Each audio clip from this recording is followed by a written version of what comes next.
आज मैं तुम्हें वह कहानी सुनाने आई हूँ, वह सत्य उजागर करने आई हूँ जो तुम्हारे जीवन की गहराइयों से जुड़ा है। यह कोई साधारण बात नहीं है, कोई किस्सा कहानी नहीं है। यह उन सभी अदृश्य शत्रुओं की कहानी है जिन्होंने तुम्हें नीचे गिराने की, तुम्हें तोड़ने की, तुम्हें मिटाने की हर संभव कोशिश की। यह उन चालाकियों, उन षड्यंत्रों की कहानी है जिन्होंने यह सब रचा है। ये शत्रु तुम्हारे सामने नहीं, तुम्हारे पीछे थे। ये तुम्हारे मित्र, तुम्हारे अपने, तुम्हारे शुभचिंतक होने का नकाब पहने हुए थे। इनके होठों पर तुम्हारे लिए शहद था, पर इनके दिलों में तुम्हारे लिए विष का सागर भरा था। लेकिन उनसे एक बहुत ही बड़ी, एक अक्षम्य गलती हो गई है। वो गलती यह है कि उन्हें यह पता ही नहीं था कि तुम कोई साधारण व्यक्ति नहीं हो। उन्हें लगा कि तुम अकेले हो, असहाय हो, निर्बल हो। वो मूर्ख यह नहीं जानते थे कि तुम स्वयं महाकाली, जगत जननी माँ के प्यारे और सच्चे भक्त और सच्चे बच्चे हो। वह यह भूल गए कि जिसका हाथ मैं थाम लेती हूँ, उसे ब्रह्मांड की कोई शक्ति हिला नहीं सकती।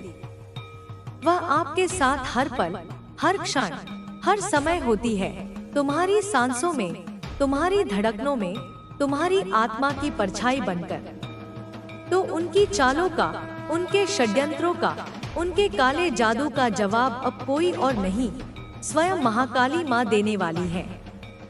मैं स्वयं रणभूमि में उतर चुकी हूँ, मेरे बच्चे। तो आप कमेंट सेक्शन में 1111 लिखकर इस संदेश पर अपनी मुहर लगाएं और इस संदेश को लाइक करके अपनी ऊर्जा को मेरी ऊर्जा से जोड़ें। 1111 का यह अंक एक दिव्य पोर्टल का प्रतीक है जो अब तुम्हारे जीवन में खुल रहा है, न्याय और परिवर्तन का पोर्टल। मेरे बच्चे, अब उन लोगों के साथ न्याय होने जा रहा है, उन सभी आत्माओं के साथ न्याय होने जा रहा है जिन लोगों को यह लगता था कि हमारे साथ न्याय कभी होगा ही नहीं, जिन्होंने उम्मीद छोड़ दी थी, जो यह मानकर बैठ गए थे कि हमारा जीवन तो बस कष्ट भोगने के लिए ही बना है, जिन्हें लगता था कि कभी हो ही नहीं सकता है, बहुत मुश्किल है हमारे साथ न्याय होना। मेरे बच्चे, यह न्याय आपको पता है किन लोगों के साथ होगा?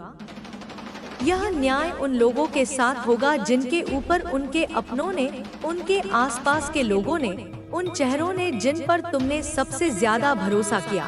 उन्होंने तांत्रिक क्रियाएं, काला जादू, टोना टोटका, तंत्र मंत्र, श्मशान क्रियाएं, मारण क्रियाएं, वशीकरण जैसी घिनौनी और पैशाचिक क्रियाएं करवाई। मेरे बच्चे, इस तरह की सभी तांत्रिक और श्मशान क्रियाएं जिन पर छोड़ी गई है, जिन पर करवाई गई है, उनका उद्देश्य केवल एक था, तुम्हें नष्ट करना। किसी का घर तबाह करने के लिए, किसी को पाई पाई का मोहताज करने के लिए, किसी को पैसों का भारी नुकसान कराने के लिए, किसी को बिल्कुल एक मृत्यु तुल्य जीवन देने के लिए, जहां तुम सांस तो लो पर जिंदा न रहो। और क्यों? कारण क्या था? कारण था तुम्हारी सफलता, तुम्हारी खुशी, तुम्हारी हंसी, तुम्हारी हैप्पी मैरिड लाइफ, तुम्हारा प्यार, तुम्हारा करियर, तुम्हारे करियर में आया उछाल, तुम्हारी तरक्की, तुम्हारी ग्रोथ, तुम्हारी चमक, तुम्हारी आंखों का तेज, तुम्हारी पर्सनालिटी, तुम्हारे चेहरे का आकर्षण, तुम्हें मिलने वाले अवसर। यह सब कुछ उन लोगों को बर्दाश्त नहीं हो रहा था। तुम्हारी खुशी उनके सीने में आग की तरह धधक रही थी और उन लोगों को तुम्हारे जीवन में घुसने और रहने का इतना ज्यादा शौक था, तुम्हारी ऊर्जा को चूसने की इतनी ज्यादा लालसा थी कि उन्होंने तुमसे मुंह पर तो कभी नहीं कहा कि भाई हम तुम्हारे दुश्मन हैं और यह सब चीज तुम पर करेंगे। नहीं, वे कायर थे। यह लोग आपके साथ आपके सगे, आपके सबसे करीबी बनने का भी नाटक करते रहे और पीठ पीछे इस तरह के नीच तांत्रिकों के पास जाकर इन्होंने उल्टी सीधी क्रियाएं, तंत्र मंत्र जाप करवाए। पर अब खेल खत्म हो चुका है, अब न्याय का चक्र घूम चुका है।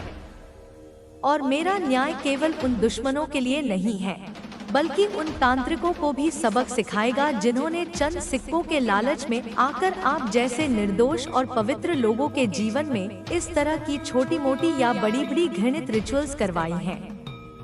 कालिका तांत्रिका वह देवी है, यह घोर देवी है, यह प्रचंड देवी है, और यह उनको भी सबक सिखाएंगी, उनके पूरे कुल को सबक सिखाएंगी। आने वाले समय में जो लोग इन चीजों से हार के, इन अदृश्य हमलों से थककर बिल्कुल सरेंडर होकर बैठ गए थे कि हम किसी तांत्रिक को नहीं जानते, हम किसी बड़े ओझा को या ऐसे सिद्ध इंसान को नहीं जानते, हम कहाँ जाएं? हम अपनी पीड़ा लेकर, अपनी यह अनकही परेशानी लेकर कहाँ जाएं? किससे कहें?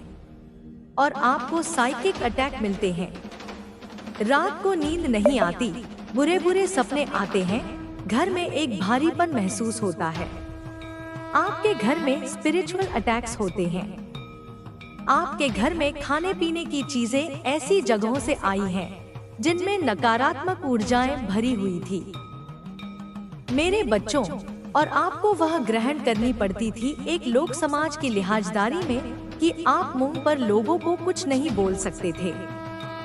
यह भी एनर्जी में चैनलाइज कर रही हूँ कि आप में से बहुत से लोगों की इंट्यूशन पावर, आपकी अंतरात्मा की आवाज बहुत ज्यादा हैवी है, बहुत तेज है। आपको यह पता है